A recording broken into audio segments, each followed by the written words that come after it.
नमस्कार मित्रांनो, मी अरविंद चव्हाण आणि तुम्ही बघता बोला की भाव। आज आपल्या YouTube चॅनलमध्ये आपलं सर्वांचं स्वागत आहे। आज आपण बघणार आहोत रोजगार हमी योजना अंतर्गत येणारे कार्य। तर सगळ्यात पहिले आपण बघूया रोजगार हमी योजनेचा उद्देश काय आहे। तर ग्रामीण भागातील लोकांना रोजगार उपलब्ध करून देणं आणि स्थलांतरित कमी करणे, म्हणजे गाव सोडून न जाण्याचं प्रमाण हे सर्वात कमी करणे आणि शेत, पाणी, रस्ते यासारखे विविध कामाची मागणी करून लोकांना काम देणे। त्यानंतर पर्यावरण संरक्षण करणे, जसे झाड लावणे, जसे जल संसाधन करणे, त्यासाठी पात्रता काय लागते हे आपण बघणार आहोत। आता पात्रतामध्ये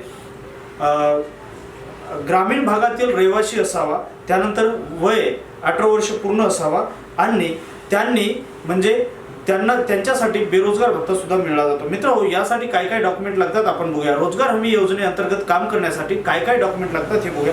जसे तुमचे आधार कार्ड, ओळखपत्र आणि रहिवासी पुरावा आणि राशन कार्ड आणि बँक पासबुक आणि एक तुमचा महत्त्वाचा फोटो लागतो। तर यासाठी हे डॉक्युमेंट आपल्याला जॉब कार्ड काढण्यासाठी अति महत्त्वाचे आहेत। तर मित्रांनो, जॉब कार्ड म्हणजे काय हे प्रत्येकालाच प्रश्न पडतो। रोजगार हमी योजना काम मिळवण्यासाठी आपल्याला जॉब कार्ड काढणे अनिवार्य आहे। आता हे जॉब कार्ड कसे काढायचे?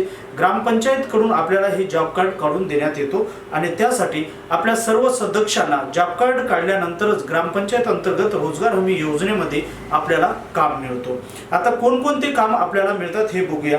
जसे शेततळे, जसे पांधन रस्ते, जसे विहीर बांधकाम, जसे झाड लावणे आणि नाला बांधकाम करणे, तसेच जमीन समलीकरण, हे सगळं कामे रोजगार हमी योजनेअंतर्गतच आपल्याला मिळतात। तर यासाठी आजच आपण सर्व डॉक्युमेंट तयार करून ग्रामपंचायत इथं द्यावा।